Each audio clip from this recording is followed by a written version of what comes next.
तो कहानी की शुरुआत में हम देखते हैं सोवर नाम की एक लड़की को, जिसके पास हाल ही में वॉशिंगटन डीसी से जॉब इंटरव्यू का ऑफर आया है। अब सोवर बिना किसी को बताए वॉशिंगटन डीसी की तरफ निकल पड़ती है। अब वॉशिंगटन डीसी से इसके पास जॉब इंटरव्यू के लिए ऑफर आया है। इसके बारे में इसने अपने पेरेंट्स को भी नहीं बताया, क्योंकि देना चाहती है अपने पेरेंट्स को सरप्राइज। इसके पेरेंट्स को तो यही पता है कि सोवर अपने कॉलेज में। खैर, अब जिस रास्ते से जा रही थी उस रास्ते में काफी ज्यादा ट्रैफिक था, उससे पहुंचना था जल्दी।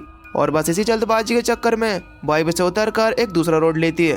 जिस रास्ते पे चल रही है वो रास्ता पूरी तरीके से जंगल से कवर है। अब ये जीपीएस के सहारे आगे बढ़ रही थी, लेकिन बोला जाता है इसे डेड एंड तक। अब जीपीएस का रास्ता तो गलत हो गया, तो वो जीपीएस की ना सुनते हुए खुद ही अपने अंदाजे से आगे बढ़ने लगती है। खैर, अब इसके बाद चलते चलते वो पहुंच जाती है रस्ट क्रीक तक, जहाँ पर सिर्फ एक ही घर था। और उस घर के बाहर दो भाई एक डेड बॉडी को दफना रहे थे, यानी कि गलत टाइम पर गलत जगह पर पहुंच गई है।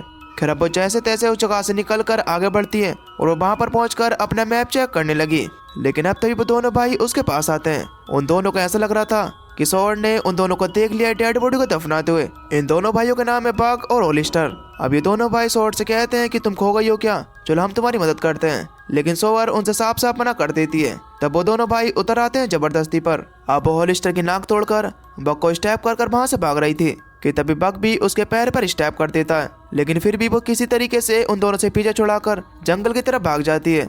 लेकिन मुझे नहीं लगता कि जंगल की साइड भाग कर ये बची पाएगी, क्योंकि दोनों भाई जंगल में ही रहते हैं और जंगल के हर एक कोने के बारे में इन्हें अच्छी तरीके से पता है। और बस इसीलिए सोवर का बच पाना मुश्किल है। अब वो दोनों काफी देर तक तो उसका पीछा करते हैं, लेकिन अब ज्यादा रात हो जाती है तो वो दोनों वापस से लौट गए थे। अब सोवर की हालत इंजर्ड है, लेकिन फिर भी जैसे तैसे कर ये पूरी रात उस जंगल में ही बिताती है। खैर, अब इसके बाद हम देखते हैं भागे शरीफ को, जिसे रोड पर खड़ी एक गाड़ी की रिपोर्ट मिली है। अब इसके बाद वो उस कार को चेक करने के लिए जाता है और वो कार है सोवर की। शरीफ को वहां पर मिलता है खून, इसलिए वो उन दोनों भाइयों से पूछने के लिए जाता है, लेकिन उसके हाथ वहां पर कुछ भी नहीं लगता। खैर, इधर दूसरी तरफ सोवर खुले में ही सो रही थी, लेकिन तभी अचानक से वो जाग जाती है, क्योंकि एक हेलीकॉप्टर वहां से गुजर रहा था। वो उसका ध्यान खींचने की कोशिश करती है, इसी चक्कर में उसके एक हाथ के नाखून उखड़ जाते हैं। अब इतनी ज्यादा कोशिश करने का भी उसका कोई भी फायदा नहीं होता, क्योंकि यहाँ पर उसे देखना बहुत ही ज्यादा मुश्किल है। लेकिन अब भी उसे उम्मीद है कि वो बच जाएगी, क्योंकि कोई ना कोई तो उसकी कार को देख ही लेगा। अब वो एक जगह पर भी नहीं रुक सकती और न ही वो ठीक से चल पा रही है, क्योंकि उसके पाँव में हो रहा है इन्फेक्शन। उसकी एनर्जी भी धीरे धीरे खत्म होती चली आ रही है, क्योंकि उसने कल से कुछ भी नहीं खाया है। अब कार के ऊपर ही इसकी सारी उम्मीदें टिकी हुई हैं कि कोई ना कोई इसकी कार को देख ले और इसकी मदद करने के लिए जंगल में आ जाए। लेकिन थोड़ी देर बाद इसकी ये उम्मीद भी टूट जाती है। वो दोनों भाई उस कार को वहीं पर लाकर फेंक देते हैं और सोवर भी बिल्कुल वहीं पर थी। अब इन दोनों भाइयों को देखकर ऐसा लग रहा है कि ऐसे तो नहीं रुकने वाले, ये जरूर सोवर का शिकार करेंगे। इधर सोवर की आखिरी उम्मीद भी टूट गई। अब कोई चांस ही नहीं है कि कोई उसे जंगल में ढूंढने आएगा। लेकिन अब तभी उसे एक और नई उम्मीद दिखती है, जो था उसका फोन। उसका फोन अभी भी चल रहा था और उसके फोन में उसकी मॉम के कई सारी मिस कॉल थी। अब वो पुलिस को कॉल करने का ट्राई करती है, लेकिन उस एरिया में सिग्नल नहीं होते। अब बहुत देर तक भटकने के बाद भी जब उसे सिग्नल नहीं मिलता तो वो थक हार कर अपनी मॉम के लिए एक मैसेज रिकॉर्ड करती है, लेकिन अनफॉर्चुनेटली उसी वक्त उसका मोबाइल भी डेड हो जाता है। अब उसकी ये उम्मीद भी चली गई।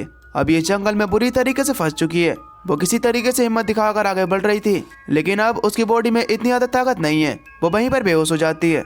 अब तभी थोड़ी देर बाद वहां पर आता है एक आदमी, जिसका चेहरा वो ठीक से नहीं देख पाती। खैर, अब इसके बाद जब उसे होश आता है तो वो खुद को एक ट्रेलर में पाती है और उसके घावों पर भी दवाई लगा दी गई थी। उसे कुछ भी समझ में नहीं आ रहा था। वो अपने आसपास चेक कर रही थी, तभी अचानक से उसे मिलता है वही आदमी जो कि उसे यहाँ पर लेकर आया था। उसका नाम है लोवल। सोवर उससे बुरी तरीके से डर गई थी। वो उसके मुंह पर एक केमिकल को फेंकती है, जिससे कि उसकी स्किन जलने लगती है। वो वहां से भागने की कोशिश कर रही थी, लेकिन इतनी ज्यादा ताकत उसके अंदर है नहीं कि वो यहाँ से भाग सके, क्योंकि उसने अभी भी कुछ खाया ही नहीं है। अब लोवल तो खुद ही अपना इलाज कर लेता है, लेकिन इसे देख कर क्या पाना मुश्किल है कि कौन सी साइड है। ये अच्छी साइड भी हो सकता है, बुरी साइड भी। खैर, दूसरी तरफ शरीफ ने इस कार वाले केस के बारे में ज्यादा कुछ किया नहीं, इसकी वजह से डेप्यूटी निक काम पर लग जाता है। खैर, अगले दिन जब सोवर को होश आता है तो लोवल उसे खाना देता है, लेकिन अब उसने सोवर को बांध दिया था, क्योंकि वो दोबारा चलना नहीं चाहता। लोवल कुछ भी नहीं बोल रहा था। तब सोवर उसे बता देती है कि आखिर उसके साथ क्या किया हुआ है, इस उम्मीद में कि शायद वो रहम खाकर इसे छोड़ देगा। लेकिन अब तभी वहां पर कोई आता है और सोवर वहां पर मदद के लिए चिल्लाने लगती है। तब उसके पास लोवल आकर उसे चुप करता है और उसे कहता है कि देखो, अगर तुमने शोर मचाया तो तुम उनके हाथों मारी जाओगी, क्योंकि वहां पर आए थे वो दोनों भाई। और यहाँ पर हमें पता चलता है कि लोवल इन दोनों भाइयों का कजन है। वो दोनों भाई आए इस जगह की तलाशी लेने के लिए, क्योंकि अगर जंगल में कोई ठिकाना है तो वो यही है। दरअसल लोवल कुछ केमिकल की मदद से ड्रग्स बनाता है, इसकी वजह से अंदर इतने सारे केमिकल्स मौजूद हैं। खैर, इन दोनों भाइयों को लोवल पर यकीन नहीं हो रहा था, इसकी वजह से अंदर चेक करने के लिए जाते हैं, लेकिन तब तक वहाँ से सोवर भाग चुकी थी, लेकिन वो ज्यादा दूर तक भाग नहीं पाती। अब जैसे वो दोनों भाई वहाँ से जाते हैं तो लोबल उसे वापस से पकड़ लेता है। खैर इधर दूसरी तरफ शेरिफ से मिलने के लिए आया था कमांडर डगलर, जो कि स्टेट पुलिस का इंचार्ज है। कमांडर डगलर शेरिफ के काम से बिल्कुल भी खुश नहीं है। वो उससे कार वाले केस के बारे में पूछ रहा था, लेकिन इस बारे में शेरिफ को कुछ भी नहीं पता। वो उसे टाल रहा था।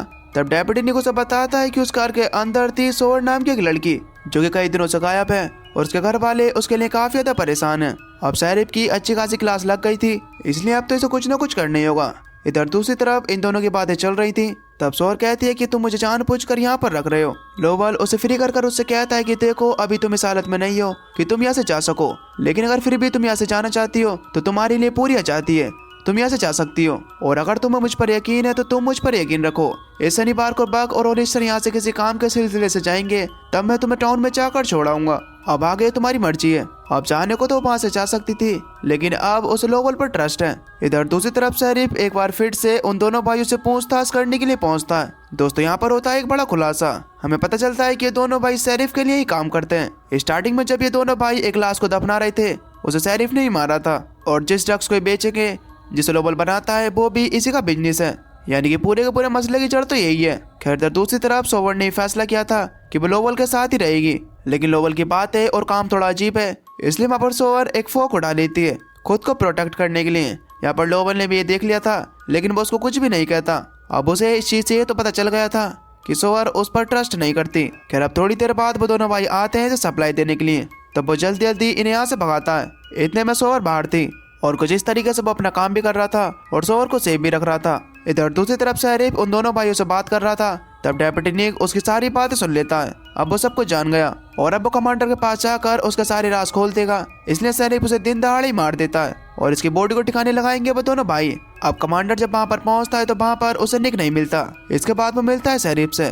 शेरिफ ने पहले से ही सारी चीजें प्लान कर रखी थी। निक के लॉकर में उसने सोवर का पर्स रख दिया था ताकि ऐसा लगे कि निक ने उसे किडनैप किया, और अब वो खुद भी वहाँ से भाग गया। यहाँ पर उसने एक ही तीर से 2 निशाने लगा दिए। दोनों ही केसों से उसका पीछा छोड़ गया। खैर अब इसके बाद कमांडर ये फैसला करता है कि स्टेट पुलिस पूरे के पूरे जंगल को तलाशेगी, इसलिए बस शेरिफ को भी अब बाकी चीजों को ठिकाने लगाना होगा ताकि उसकी सच्चाई सबके सामने ना जाए। उसकी छोटी सी गलती भी उसके लिए भारी पड़ सकती है। अब इसके बाद वो पहुंचता है सीधा लोबल के पास उसके ट्रेलर को चेक करने के लिए, लेकिन वहाँ पर लोबल ने उसे सीधा गन दिखाकर पीछे कर दिया। इधर सोवर भी अंदर बैठकर इनकी सारी बातें सुन रही थी। अब थोड़ी देर बाद वो दोनों भाई भी वहाँ पर पहुँच जाते हैं और होलिस्टर वहाँ पर देखता है कि उस ट्रेलर की पैरियों पर 2 अलग अलग पैरों के निशान है, यानी कि लोबल कुछ न कुछ तो उनसे छुपा रहा है। अब इस चीज से होलिस्टर समझ जाता है कि जरूर सोवर यहीं पर है। अब वो जबरदस्ती कर ट्रेलर के अंदर घुस जाता है और यहाँ पर लोबल पकड़ा जाता है। अब किसी तरीके से लोबल अपना थोड़ा सा दिमाग लगाता है और वो उससे कहने लगता है कि मैंने सोवर को एक बर्कर के तौर पर रखा हुआ है। वो उसे वहाँ पर कॉफी बनाने के लिए कहता है और सोवर भी उसकी बात को मान जाती है। वो गलती से एक केमिकल को माइक्रोवेव में रख देती है, जिससे कि वहाँ पर एक बहुत ही बड़ा ब्लास्ट हो जाता है। अब क्योंकि वहाँ पर केमिकल्स भरे हुए थे तो इसकी वजह से आग और ज्यादा बढ़ जाती है। अब वो दोनों जैसे तैसे कर वहाँ से बाहर निकलते हैं। अब इस हादसे में होलिस्टर का भाई बग तो मर गया, लेकिन होलिस्टर अभी भी जिंदा है। अब इसके बाद लोबल भी काफी ज्यादा इंजर्ड हो चुका था, इसलिए वो सोवर को जल्दी से जंगल की तरफ भगा देता है। यहाँ पर इन दोनों की बहुत ही बुरी तरीके से फाइट चलती है और लोबल ने होलिस्टर को ऊपर काबू कर लिया, लेकिन अब तभी वहाँ पर पहुंच जाता है शेरिफ और वह पीछे से गोली मार कर वहाँ पर लोबल को मार देता है। इसके बाद वो मार देता है होलिस्टर को भी। अब वहाँ पर सोवर भागते भागते रोड तक पहुंच चुकी थी, लेकिन उससे पहले ही पहुंच जाता है वहाँ पर शेरिफ। वो उसकी मदद करने के बहाने उसे कार में बैठाकर वहाँ से ले जाता है। सोवर इसके बारे में नहीं जानती, लेकिन थोड़ी देर बाद वो उसकी बातों से समझ जाती है कि वो इन सब का बॉस है, लेकिन अब कोई भी फायदा नहीं क्योंकि वो पूरी तरीके से उसके कब्जे में। वो उसे रेस्ट के लिए ले जाता है जहाँ पर वो उसे पानी में डुबा कर मार रहा था, लेकिन सोवर के पास अभी वो फोर्क था जो कि उसने लोबल से बचने के लिए उठाया था। अब उसका यूज कर वो उल्टा ही उसे मार देती है और कुछ इस तरीके से उसका नाइटमेयर एंड हुआ। अब पुलिस भी वहाँ पर पहुँच जाती है। इसका मतलब यह है कि वो सही सलामत अपने घर पहुँच जाएगी। और दोस्तों बस इसी के साथ ये मूवी यहीं पर खत्म हो जाती है। आपको ये मूवी कैसी लगी हमें नीचे कमेंट करके जरूर बताना, और अगर आपको वीडियो अच्छी लगी हो तो प्लीज वीडियो को एक लाइक जरूर कर देना। अगर आप हमारे चैनल को पहली बार विजिट कर रहे हो तो प्लीज चैनल को सब्सक्राइब कर बेल नोटिफिकेशन को ऑल पर सेलेक्ट कर लेना ताकि अगली वीडियो की नोटिफिकेशन आपके पास सबसे पहले आ सके। तो चलिए मिलते हैं एक और न्यू इंटरेस्टिंग वीडियो में, तब तक के लिए till then take care, love you, bye bye.